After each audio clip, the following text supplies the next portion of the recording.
Graduated from Nottingham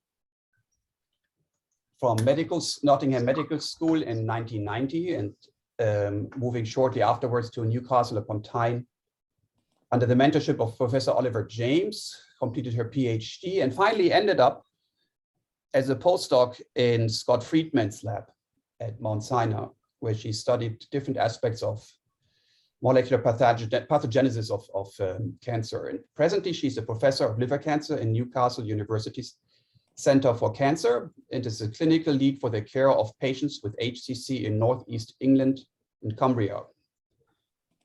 She has been a scientific committee member for a number of associations, the British Association for Cancer Research, EASL. She's very active in the Education Committee and the HCC UK Committee. And her main research topic is HCC in patients with NFALD, with interest in the roles of sulfatase 2 in macrophages, as well as in the development of clinically relevant biomarkers. So all questions that are very dear to our heart. She has had a keen interest in the promotion of education and training of young scientists, scientific investigators, and clinical researchers. And together with Derek Mann, she's currently runs a program grant from CRUK centered on exploring the roles of neutrophils in HCC. And that is actually also close to the title of her talk, which is the role of HCC expeditor network in the search for biomarkers and targets with a focus on neutrophils. And with this, I'm going to hand over to Helen. And again, thank you so much for presenting to us today. Thank you. Thank you very much, Tim. It's a real pleasure for me to present today. So thank you very much for the invitation. So I am going to just give an overview of my talk. I appreciate that many people won't know very much about me. Certainly liver cancer hasn't been very common in Newcastle in the north of the UK until quite recently. So what I'll cover is a little bit about setting up the translational research program that we have there now. And I did want to highlight the Hunter Accelerator Network, which is a Cancer Research UK funded program. And then I want to focus on neutrophils, which is actually the program grant that Derek Mann and I have together, which Tim mentioned just a mention ago. So what about liver cancer in the UK? If we look at this slide, this is Cancer Research UK data. So going back 20 years or so ago, liver cancer was not particularly common. This is 5 per 100,000. If you compare that to somewhere in Italy where there's a high prevalence of hepatitis C, that would be 20 to 30 per 100,000. So very much lower. But this has been increasing, as we all know. And during the early part of this, at the 2000, I was in Scott Friedman's lab. I'd worked on, I was supposed to be working on liver fibrosis, but actually worked on a tumor suppressor gene. And so then when I went back to Newcastle and I had my senior fellowship, the head of my unit said, yes, well, you can't work on prostate cancer and colorectal cancer, which is what I'd published my papers on. You'll have to start to work on liver cancer, and it's becoming more common. So you can set the service up. So at the time, we only had about 20 patients a year. I thought I'd have lots of time for research. So I set up the program, and this is what happened when we set up the clinical service.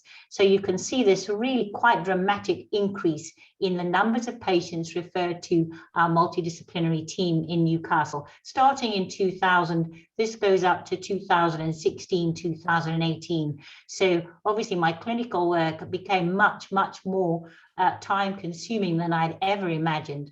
What this shows is that the underlying etiology is what had been driving this increase.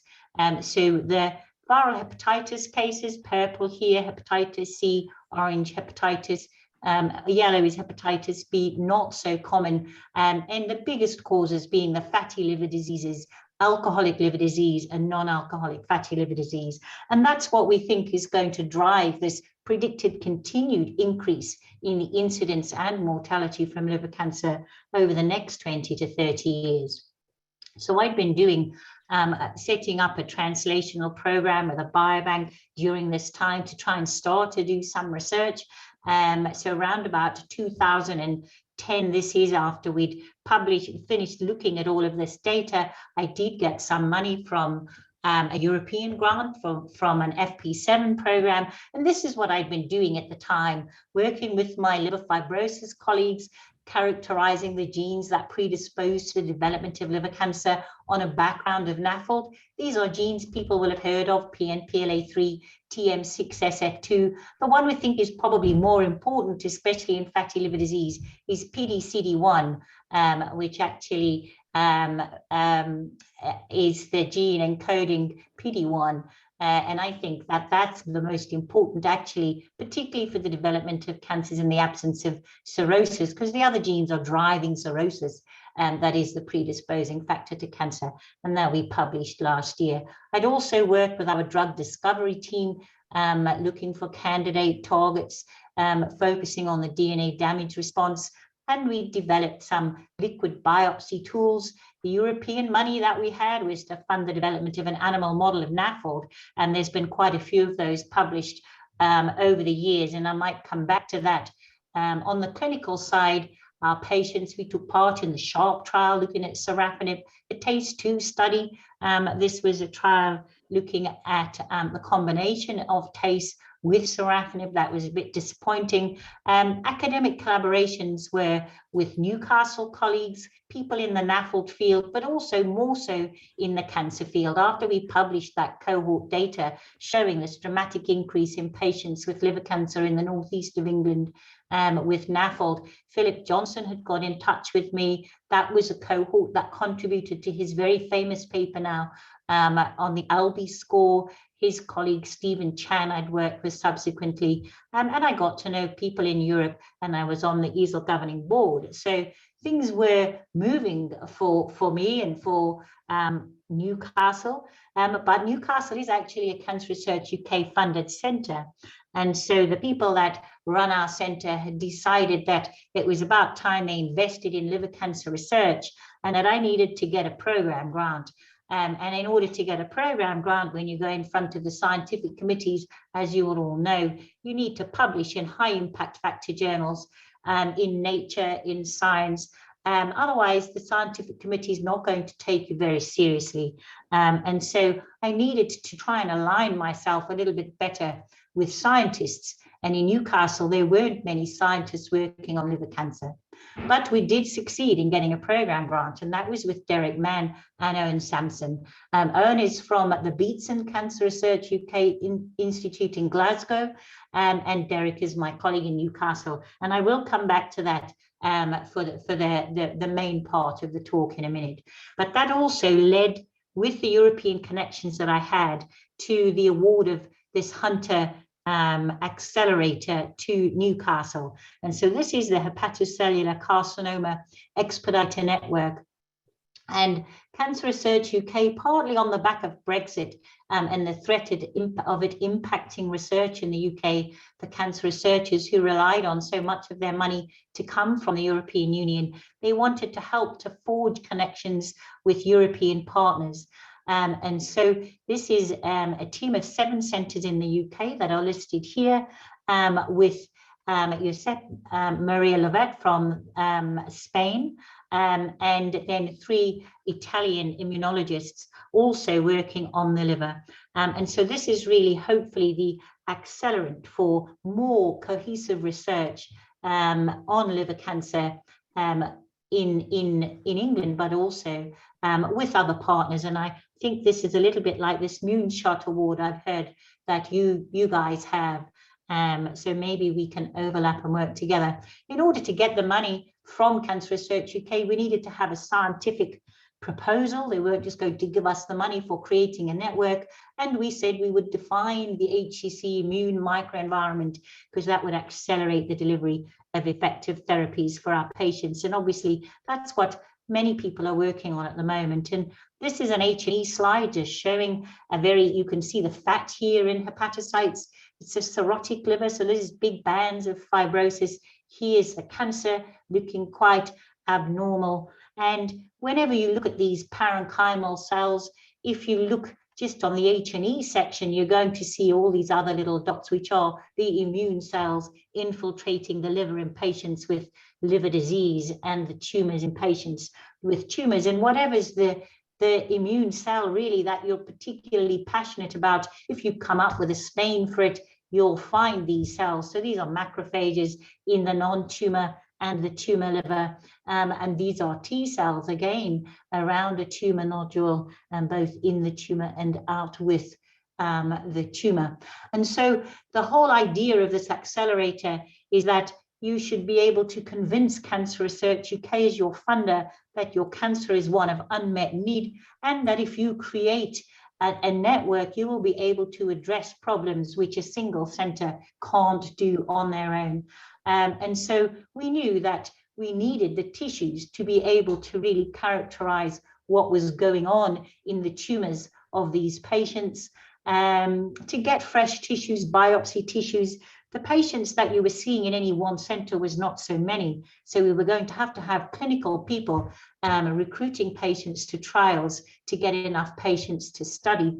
We also wanted to have patients having immunotherapy. And actually in the UK, all oncology therapies are given by oncologists rather than hepatologists like me. And so we needed oncologists involved if we were going to identify specifically those immunotherapy predictive biomarkers. We also wanted to get non-invasive biomarkers. We wanted the blood samples from our patients as well. And to make sense of all this, we wanted to have relevant preclinical models with our scientists working on living human tissues. Obviously, we use mice models a lot. They're very important, but the immune system is different from a human. And so we needed to be able to translate what we were finding in the mice into humans. And if we all work together, we would hope that we would make a difference.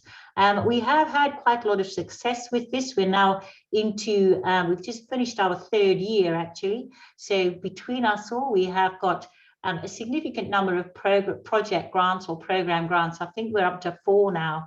We've also had 3 clinical scientist awards. We've got quite a lot of PhD students working with us, lots of publications, but these come really from bringing these types of people together rather than the publications arising as yet from our accelerator. We're just starting to come up with plans for how we're going to use the tissues.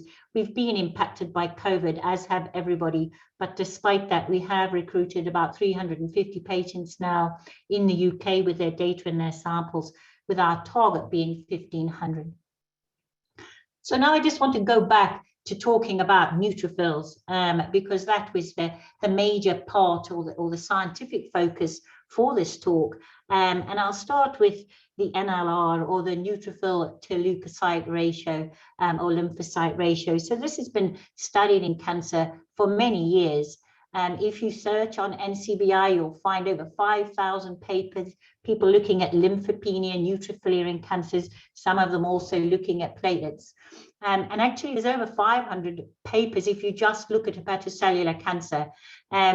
HCC is a little bit different because the patients have got chronic liver disease that can affect the immune cells, circulating immune cells, especially if patients have got portal hypertension with hypersplenism. So you're going to start off perhaps with fewer platelets, fewer lymphocytes. And so that may well have an impact, and that needs to be borne in mind when you're looking at the data from patients with liver cancer, if some are going to have cirrhosis and some aren't. But we've known that the NLR has prognostic benefit in terms of survival. Quite a lot of literature showing that it has relevance associated with recurrence post-resection. We know that it has a predictive role, especially in response to sorafenib, but there are also now publications, or perhaps in abstract form still at the moment, suggesting that the NLR is a predictor of a poor response to immunotherapies. I didn't just start to decide that I wanted to look at neutrophils or the NLR. Actually, we were looking at circulating tumor cells. And so this is image stream fluorescent microscopy images where you can have multiple channels where you're labeling the same cells with different colors for antibodies. And so here there's an EpCAM positive tumor cell in the circulation of a patient. CD45 is showing you white cells, and the DRAC4 is the nuclear stain. And so what we saw, this was a patient who actually, this was a pre-transplant sample. You hope your patients pre-transplant haven't got blood full of circulating tumor cells. So when you find this in your research project, you tend to keep quiet about it. What this patient had was CD45 positive cells stuck to his tumor cell. And actually, he never got recurrence post-transplant despite his immunosuppression. And so this was just highlighting that there was something going on in the circulation with circulating tumor cells and the immune cells. And at the time, there'd been a publication looking at the NLR in combination with platelets in a paper on circulating tumor cells. And so we decided that for the patients where we were doing this, we would get their data and look at their neutrophil and lymphocyte counts, which were taken as part of the standard of care. And actually, we started to look at that in much more detail. So we had that cohort of patients where we'd got all the data that we'd published from the increasing incidence. So I had over 700 patients that we'd looked after, where we'd got this data to look at neutrophils and lymphocytes and platelets. And also Stephen Chan from Hong Kong, he had a similar number of patients. And the benefit of this was that most of our patients had got fatty liver disease. Most of his patients had got viral hepatitis B. And so we were able to start to unpick what was the most important feature of the NLR in a much larger cohort of patients, where we had also, between us, got well over 400 who didn't have cirrhosis. And so this is what you would expect, the NLR being something that can predict those patients or be associated with patients who are going to have a poorer outcome. We know that it's the patients that have got less lymphocytes that have got the poorer outcome, and actually the patients with high levels of neutrophils that were going to have a poorer outcome. And so we had big enough power here to actually look at these in multivariate analyses. And I don't want you to go through this table. You can't see it particularly well anyway, but this is the Newcastle cohort, the Hong Kong cohort, and the combined cohort. And it's a univariate analysis and then a multivariate analysis for each. The multivariate analysis, including all these things in gray, which were significantly associated with survival in the univariate analysis. And if we just focus on the neutrophils, the lymphocytes, and the platelets, this is the neutrophil cohort. In the univariate analysis, lymphocytes weren't even significant. Platelets and neutrophils were. The platelets dropped out in the multivariate analysis, and the neutrophils didn't. For Hong Kong, the platelets drop out again. The lymphocytes stay significant in the multivariate analysis, just for the Hong Kong cohort, where they've got hepatitis B. The neutrophils also were very highly significant though. And then when you combine the cohorts, it's the neutrophils that stayed the most significant factor independently associated with survival. And so this is very interesting, but not very helpful clinically, because when you look at the data here, this is a median of 4.2. And so that doesn't mean your patient that's got a neutrophils count of 4.5. It doesn't mean anything, really. You can't say for that patient that it's going to predict that they're going to have a poorer outcome, but it tells you that neutrophils are important and so probably worthy of study mechanistically. And so this was at the time when the leaders of my institute had told me I needed to get a program grant from Cancer Research UK. And actually, Derek Mann in our fibrosis group was working on neutrophils. And so his interest was on neutrophils in liver fibrosis, but he'd done some very nice experiments knocking out neutrophils and shown that they had no role in fibrosis. But very interestingly, he'd found that if you deleted neutrophils in animal models of cancer, that you could significantly impair the development of cancer. And so it wasn't that hard to persuade him to come on board and think about working on neutrophils in liver cancer. But being somebody who'd worked in fibrosis, not known to the cancer world, he thought it would be a good idea to get on board a cancer cell biologist who was also interested in neutrophils. And this is Ernst Samson from the Beatson Institute.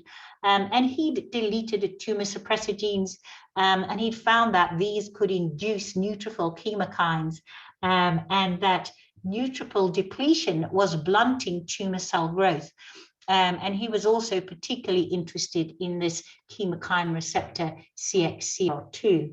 And so the three of us really went to Cancer Research UK saying we want to work on neutrophils. And so we got the program grant. And I will talk a little bit about that in some more detail.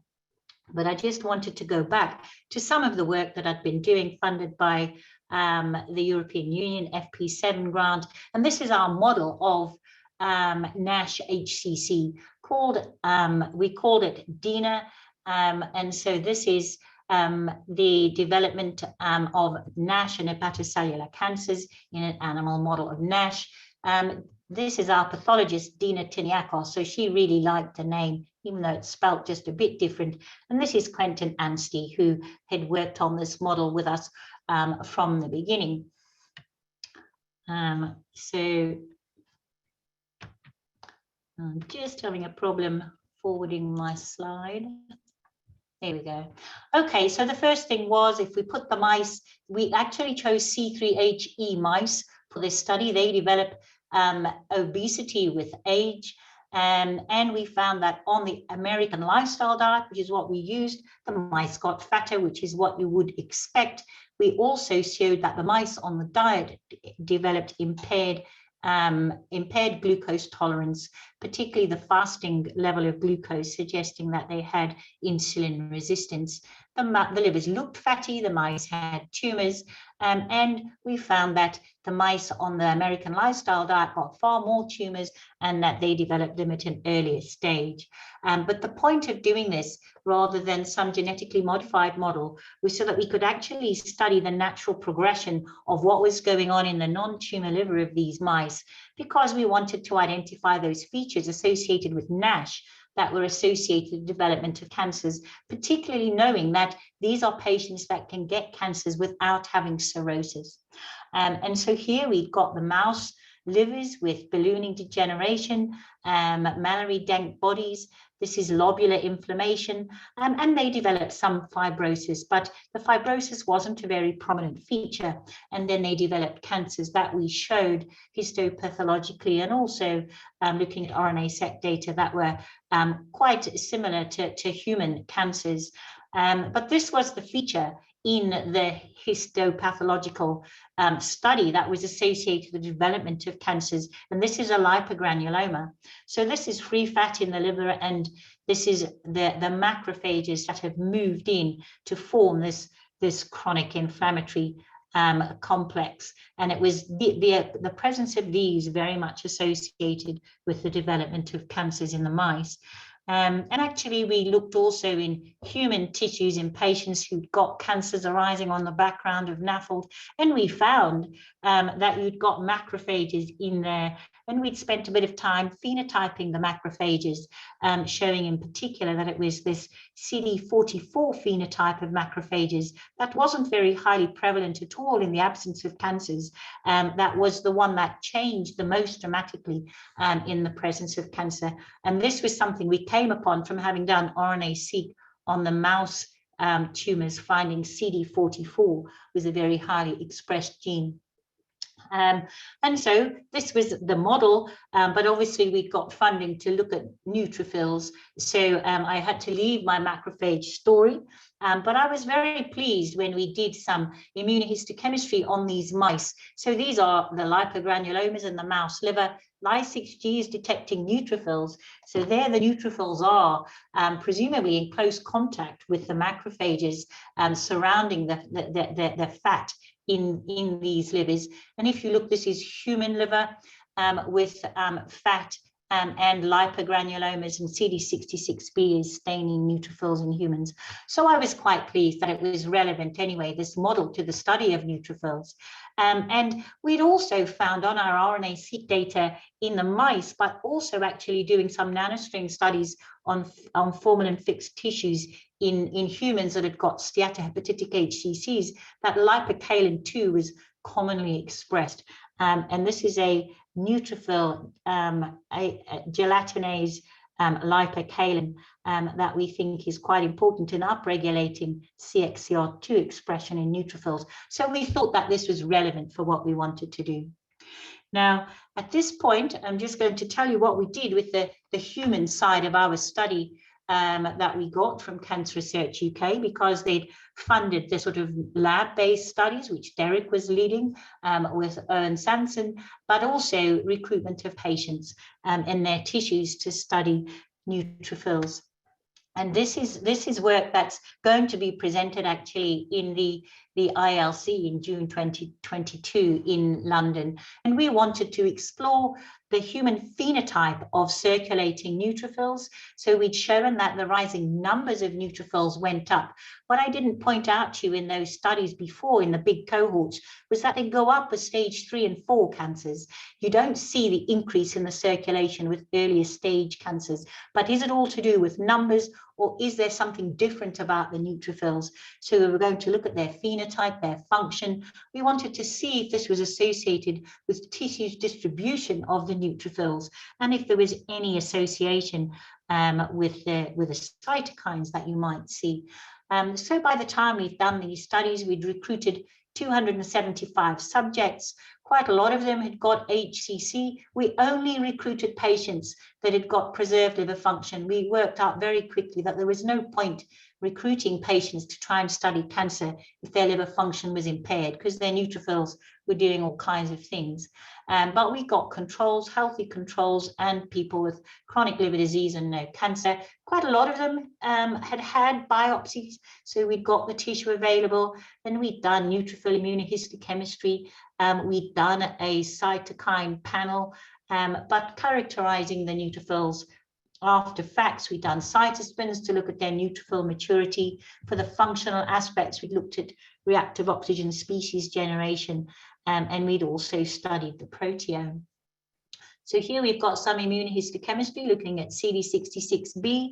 You can see the neutrophils. Here, this is in peri-tumor areas of 2 different cases. And then when you look at the intratumor, some of the tumors have got very rich infiltrate of CD66B positive neutrophils, whereas in others you would hardly see neutrophils.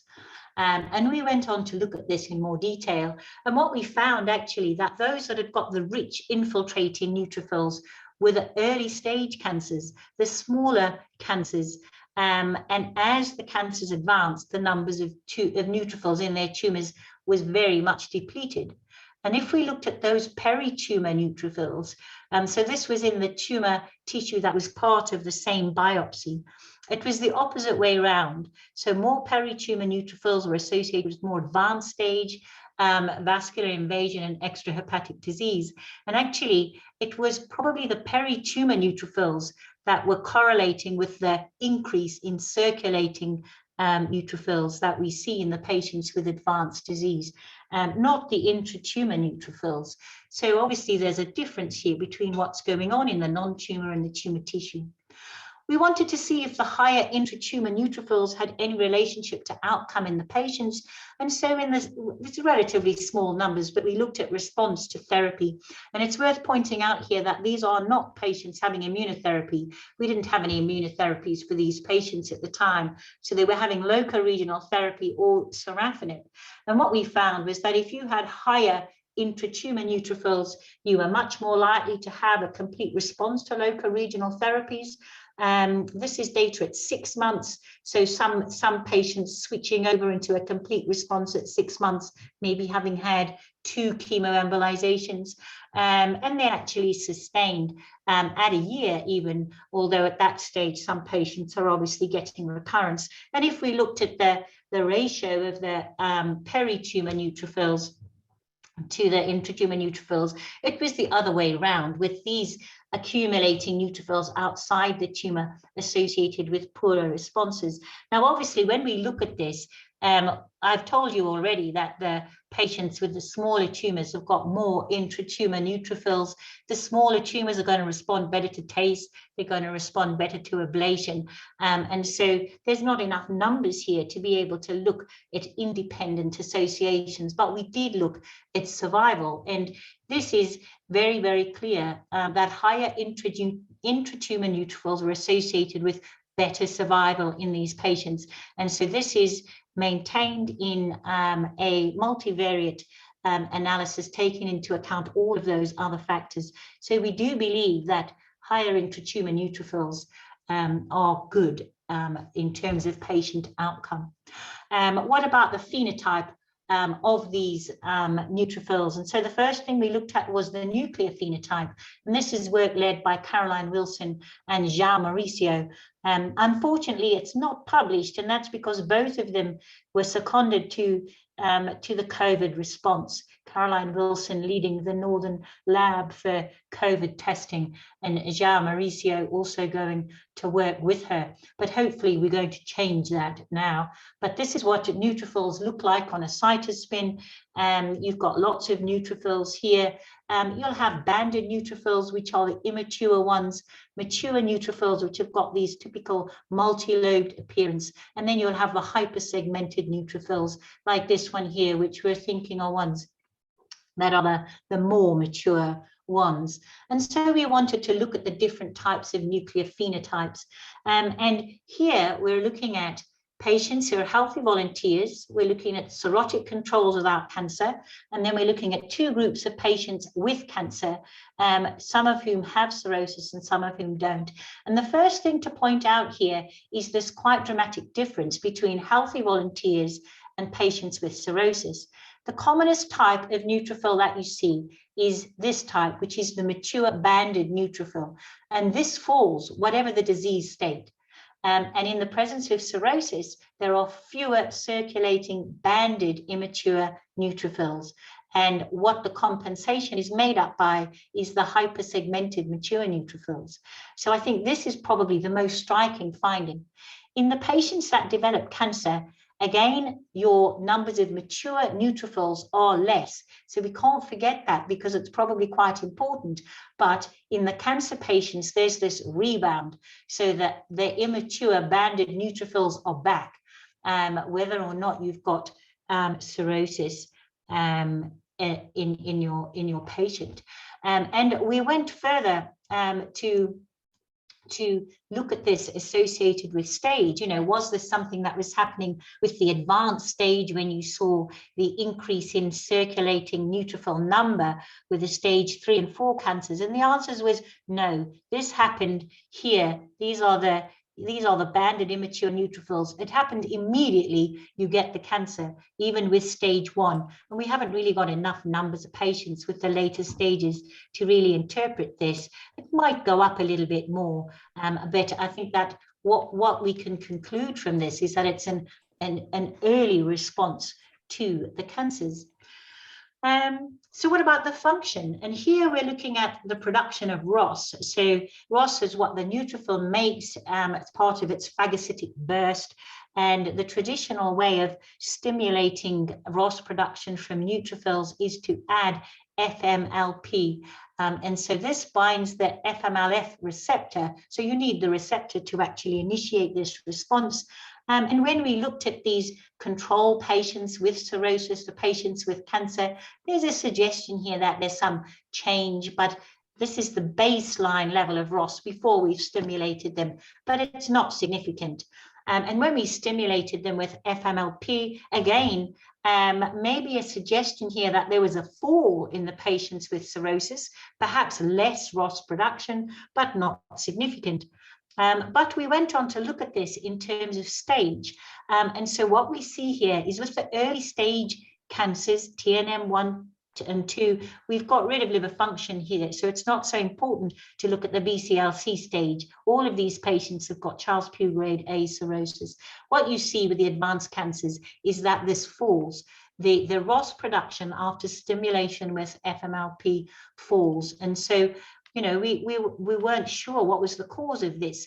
Were they just depleted neutrophils that hadn't got any more They hadn't got any more left. They couldn't produce ROS anymore. And so what Caroline Wilson suggested we do was stimulate the neutrophils with PMA. So this doesn't require a surface receptor for binding. It's something that's just going to stimulate the release of reactive oxygen species from the neutrophils. And here what we saw was that in the presence of cancer, you actually had more ROS production.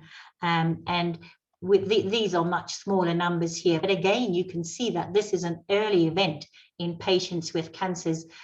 We've got quite a few patients here with early stage disease, and it was sustained at later stage disease. So here we're seeing perhaps the first suggestion that there is a difference in the phenotype of these neutrophils in the patients with cancer. And, you know, we wanted to understand this. We've done lots of different FACS analyses with surface markers, and it was just too difficult to work out what was important and what wasn't, to be honest, by choosing candidates. And so in the end, we actually managed to isolate neutrophils. They're quite fragile cells, so it is quite difficult to do that, but we managed to isolate them and perform proteomics. And here, comparing patients with chronic liver disease with and without cirrhosis, we did have significant differences in the analyses that we performed. And when we actually put this together with the software packages, there was a suggestion, and these are the patients, remember, that have got fewer banded neutrophils, that there was a lower capacity to perform neutrophil degranulation. And then we went on to actually compare the patients who got liver disease to the patients who got liver disease with cancer. And here we did see actually quite a marked change with this appearance of the neutrophils actually acquiring a capacity for heme metabolism and oxidative phosphorylation. So quite different, and perhaps this is something that's underpinning that change, where you see the increased ROS production that's not dependent on having that FMLF receptor. What about the cytokines? So we'd always planned to do this, and actually there were huge changes in patients with chronic liver disease and cirrhosis compared to those who didn't have cirrhosis, regardless of whether or not they'd got cancer. So here I'm just focusing on the things that changed in patients who'd got cirrhosis, who'd got cancer, whether or not they'd got cirrhosis. And these are two cytokines that I was quite interested in because they're responsible for activating neutrophils, CCL21 and CXCL13. But the one that I was most interested in, actually, it was the most significant, was interleukin 8. And this was really quite markedly raised in the patients with cancer. And it's something we know goes up in patients with NASH, actually, and might be responsible for recruitment of neutrophils to NASH livers, but it was clearly much higher in patients with cancer. And so we set up an ELISA assay, and we got some more patients in from our biobank. So this is in 143 patients. And here, looking at the TNM staging, you can see that, again, quite early on in the development of cancer, we see an increase in IL-8, and it goes up stepwise with more advanced disease. And the same for the BCLC system. And actually here, although the numbers are small, there was a suggestion that IL-8 was associated with more banded neutrophils in the circulation of our patients. And we've done a multivariate analysis with this now, and I do strongly believe that IL-8 is a prognostic factor in patients with hepatocellular carcinoma. So just to sum this up quite quickly, I've shown you that these animal model, we had NASH, we had lipogranulomas, we've got neutrophils within those fatty areas with the macrophages, we've got neutrophils in the tumors. And this just summarizes all of that work where we looked at their function. This is also summarizing the proteomic data where we're suggesting that there's a switch in metabolism, and that might be associated with interleukin 8 coming up very early in the development of the cancers, where you've got an abnormal vasculature, perhaps that's important, but also some of these other chemokines going up in the circulation, and that might be responsible for activating neutrophils. Now, to go back to patients, this is basically something we all know, looking at sorafenib, big studies showing that the difference in things that can predict response to sorafenib. I think the whole point of this paper that was looking at all of the patients in the SHARP and Asia Pacific trials was to say that sorafenib was a benefit to all patients groups. That was their key message. But if you actually look at the things that were predicting poor responses, the NLR is in there. But when you're looking to things that are going to guide a treatment choice for your patients, this was extrahepatic disease. So actually, you might say that's statistically significant, but really it's hugely different. And the tumor burden also, the potential benefit for the patients was falling away. And in the studies, I think with lenvatinib, these patients weren't included in the trials. This was the big one for me. All my patients have got NAFLD or alcoholic liver disease. And basically this was the response in terms of benefit and survival for patients with hepatitis C. And this is what my patients were facing, this potential benefit, bearing in mind that they're older, that they've got comorbidities. You know, you don't want to give them something with side effects that they're going to tolerate poorly, that destroys the quality of their life. And so really we were very hopeful that these immunotherapies were going to make a big difference. And atezo-bev is now approved as a combination treatment first line in the UK. So we're using it. And then we all had this paper that came out last year. Pfister et al. This is led by Matthias Heichenwalder.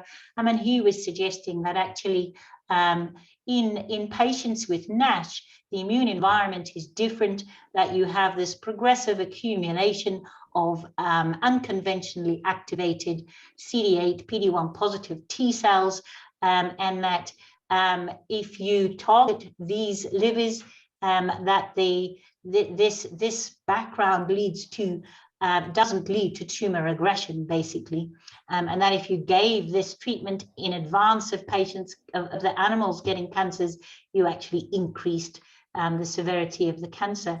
And so this led to the idea that the increase was being triggered by the anti-PD-1 treatment. It was prevented when you depleted the CD8 T cells. So here's the idea that the CD8 T cells in NASH are actually involved in the production of NASH, and they're not there with the capacity of being able to execute immune surveillance.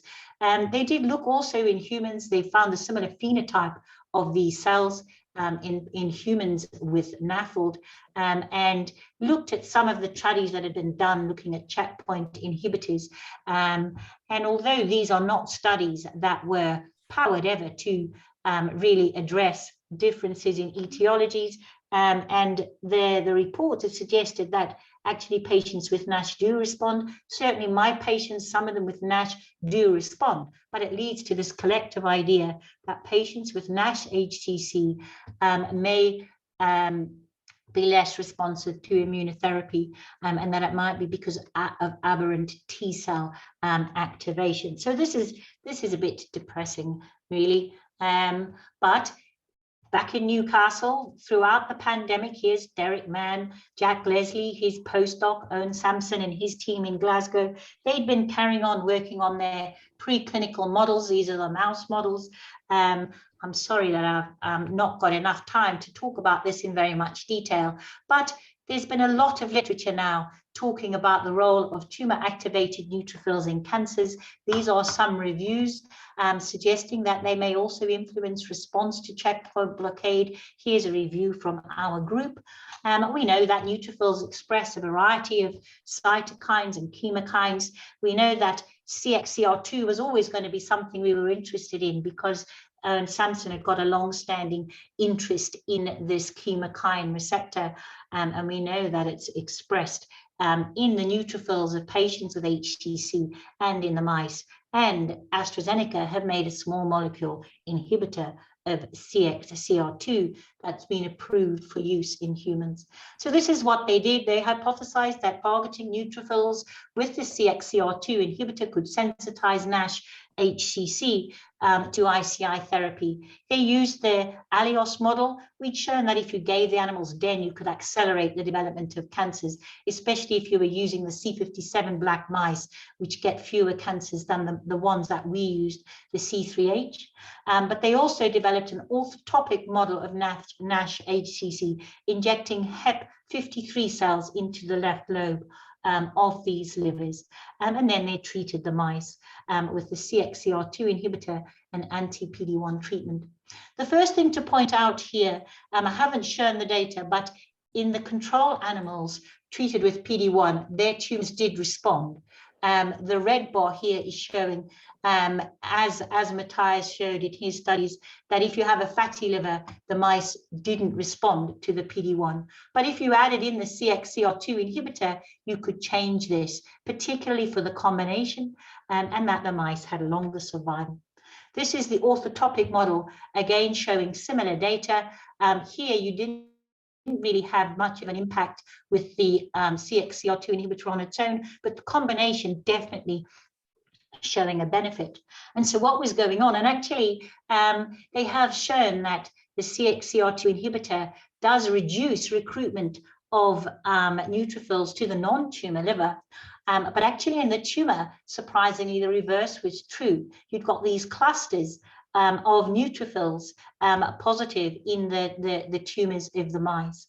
And so they isolated these neutrophils and they've performed some RNA-seq analysis, and they've shown that they're different. Here's the vehicle animals, here are the ones treated with a single agent, here's the combination. They seem to be proliferating cells with a higher phagocytic capacity, so more active than the neutrophils in the other animals. And there's also been this recently reported NutraTime. So you can look at genes expressed in neutrophils, you can classify them into the late NutraTime, advanced or mature neutrophils, and the early NutraTime. And here the mice treated with vehicle, the mice treated with anti-PD-1, their signature is for the late NutraTime. By the time you come to the combination with the CXCR2 inhibitor and anti-PD-1, we've switched. So we think that we've got these immature neutrophils proliferating actually in the tumors of the mice. And so what they'd then done was isolate immature and mature neutrophils from the bone marrow of the mice, and they injected them into the livers of these mice and looked at the impact on tumor burden and also what was going on with the immune environment in those animals. And so injecting in blue, this is anti-PD-1 with immature neutrophils, and you got a reduction in tumor burden. And this was associated with an increase in dendritic cells, an increase in CD8 T cells. And granzyme B is something expressed in the neutrophils, which we think is a marker of that phenotype. Eric Ramon Gill had been doing some Hyperion mass spec. A lot of work goes into preparing this with all of the antibodies that are used to look at the close associations with the different types of immune cells.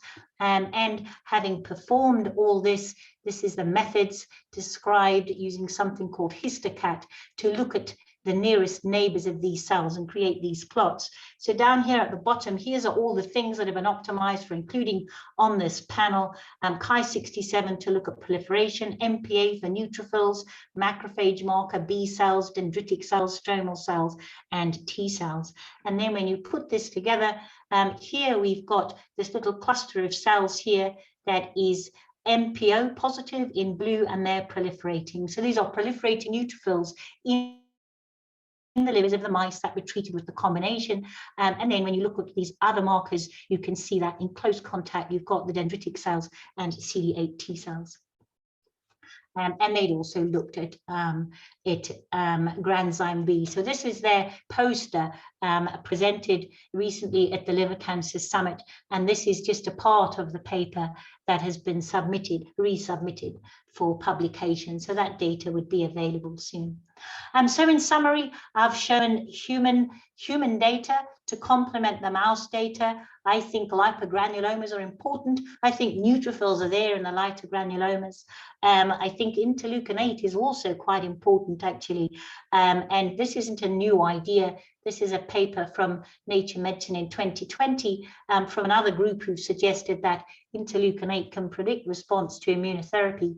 And I suspect that it's actually perhaps underlying this increase in neutrophils in the tumors, because it's actually promoting neutrophil chemotaxis and may be responsible for the increase that you see. But as the tumors evolve, they don't stay in the tumor, they escape and then damage patients where they shouldn't be associated with tumor cachexia.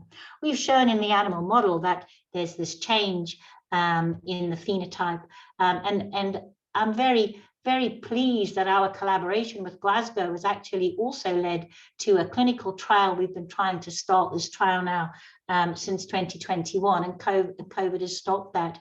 But our preclinical models have suggested that the CXCR2 inhibitor will induce neutrophil recruitment, will reduce neutrophil recruitment to the liver, but we will have increased proliferation of immature neutrophils in the bone marrow and the tumors. And that if you can do this, we might be able to restore those neutrophils inside the tumor, promoting interactions with dendritic cells and T cells. And so this is now a clinical trial that's funded by CRUK and AstraZeneca. Jeff Evans is the oncologist leading this, Tom Bird, the hepatologist in Glasgow. And this is the name of the trial. Hopefully we'll also be able to identify biomarkers that are relevant at the same time. So thank you very much for listening. Sorry if I talked too quickly. Here's my clinical team and my students, my technicians in the lab, my mentors over the years, Herbie Newell, Ruth Plummer. Here's Oliver James, Chris Day, David Jones. You probably know, some of you will know them. These have been my funders. Cancer Research UK, I've mentioned the Hunter Network. My trust, we also have quite a lot of funding that I haven't talked about from Newcastle Biomedical Research Centre. And I couldn't have given this presentation without really showing how exciting it is with having Derek Mann, Jack Leslie as our young investigator, who's a rising star. And then I also want to mention Scott Friedman, the ASLD fellowship I had all those years ago, 20 years ago now, but some of the best times that I had, and really stimulated my passion for research. This is Newcastle. It's a lovely city. It would be very nice if any of you ever wanted to visit. And here, this is 5 years ago now, I think, Lewis Roberts visiting to examine one of my PhD students. And this is going for a walk along the coast in Northumberland, and that's Dunstanburgh Castle in the background. So thank you. I do think I've left just a bit of time for some questions. Yes, Helen, thank you very much. That was a fascinating talk. A lot of data, I guess, to digest. So if anybody has a question, why don't you just start your camera? And I see Scott actually put his camera on. Helen, great stuff. And thanks for the shout out. I'm really proud of you. You know, I didn't know, Scott, that this was broadcast to all you guys. I didn't know you'd be listening. No, it's a great asset. Anyway, quick question. How do you know neutrophils are bad? Well, actually, Derek Mann keeps telling me off about that. They're not bad. So I'm not allowed to call them good or bad. I think that neutrophils in the tumor are doing good things by damaging the tumor. But if they're not in the tumor, they're damaging bits of us that we don't want damaged. And so part of this is about understanding the phenotype of the neutrophils, but also how to restore them in the tumor. And actually, for those that are not in the tumor, working out how to stop them, because I think there is an association with cancer cachexia. So actually, if we can target the neutrophils in the circulation that are damaging the person, they might be fit enough to have all kinds of therapies. So I think we just have to start to understand more about neutrophils, really. Li Shun, you want to ask? Yes, I have a question and a very interesting talk. It's very interesting that high infiltrating neutrophils, patient with high infiltrating immune neutrophils is associated with better outcomes to local therapy. So my question is whether high infiltrating neutrophils is correlated with the high infiltrating the general immune cells, and whether they observe the better responses to local therapy is partially due to the infiltrating immune cells rather than just neutrophils. Thank you. I mean, I think that that might be true. It might be true that if you have more neutrophils in the tumor, that you can sensitize to one type of therapy or another, or if you come up with a way to encourage neutrophils into the tumor, that you might increase responses to either single agent or combination therapies. This isn't any work that I've done. I think that there are groups looking at those sorts of approaches at the moment. And so we'll probably start to hear more about this in the coming months. So there is one question, and then I'm going to go to Bin in the chat. Neutropenia is a serious condition in cancer patients. How do you justify targeting this population? Well, actually, patients with cancer quite often have higher levels of neutrophils. And when you look at neutropenia in patients with liver disease, neutrophils are less affected by either lymphocytes or platelets. So they tend to have relatively normal numbers of neutrophils. When you give the patient chemotherapy, they can have a neutropenia. But on the whole, patients with liver cancer that we're treating are not typically neutropenic. But you don't want to damage the neutrophil response to sepsis.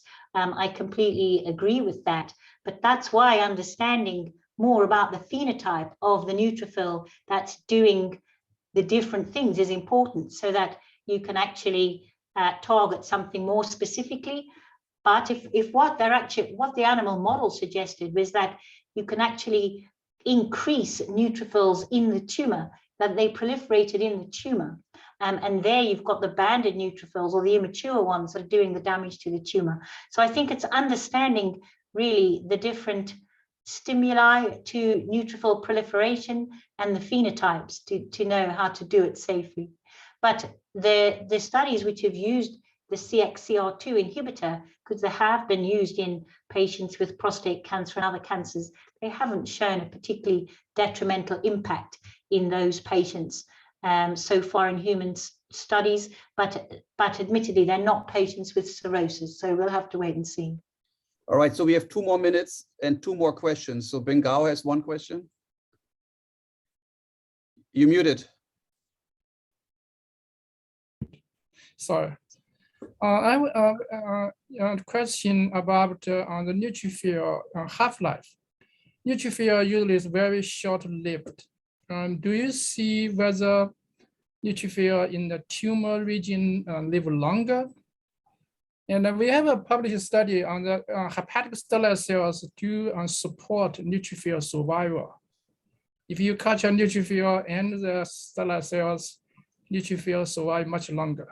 I don't know whether tumor cells support neutrophil survival or. It's not something that we've been able to study particularly in the human patients, but I think there is evidence that the neutrophils that are in tissues do survive longer rather than the neutrophils in the circulation. What we found actually that I didn't show was that you have less apoptosis in the circulating neutrophils in the patients with cancer, and that they also express more CD62L, which I think enables them to avoid apoptosis and live longer. But I haven't been able to come up as yet with any clever explanation of how it ties into what we're seeing with the phenotype of the patients. So I think that's just something we don't know the answer to yet. Okay, Shin, I let you wait until the end. Oh, okay. Well, I thought I was gonna lower the hand, and I want to echo that it's fantastic talk, very fascinating. I just have a sort of a more naive question about the, whether how the neutrophils activate during NASH development, whether it's a recruitment or the activations, how this is contributing to development of HCC.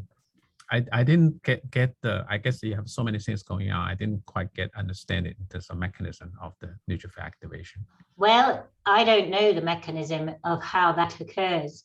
I think that what we know is that in patients with NASH, there are more neutrophils. You don't see them all over the place actually on the H&E sections in the way that you do with alcohol. But this is supposedly something to do with IL-8 being elevated in NASH, recruiting neutrophils. And I think this CXCR2 expression and also the lipocalin-2 are probably involved. But how they're activated, I don't know. We see them in that stain around the fat, around the lipogranulomas, and where we know we've got other immune cells. But I don't know more about it than that. Probably you know more about it than me. Yeah, but very fascinating topic. Thank you. All right. The time is over. It's past the hour. Thank you, Helen. That was a fascinating talk. I think, we all learned a lot. Studying neutrophils is not an easy task. Everybody who's No, I did kind of gloss over that a bit, but they're quite fragile. You have to analyze them very quickly. They have very small amount of RNA. Preserving the cells to do the proteomics was a lot of work, which is done by the group in the lab. All right, so thanks a lot, and thank you. We hope to see you soon in person somewhere. Thank you. Bye. Be well, Helen.